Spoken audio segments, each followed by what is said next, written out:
Hi everyone, in front of me I've got VIVO Y01 and let me share with you how to set camera timer on this device.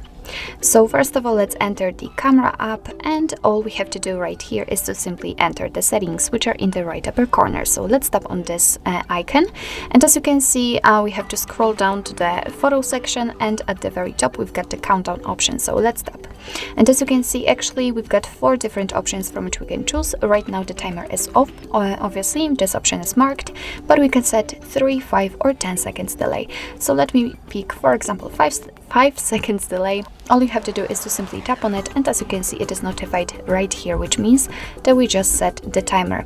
So let's go back to the camera and tap on the shutter button, and as you can see, your device will count down from 5, and after that time it will simply take a photo.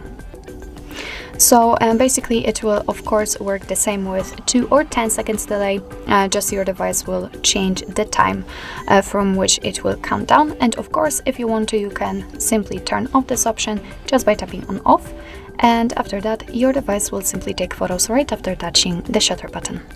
So actually this is it. This is how to set camera timer in your VIVO Y01. Thank you so much for watching. I hope that this video was helpful, and if it was, please hit the subscribe button and leave the thumbs up.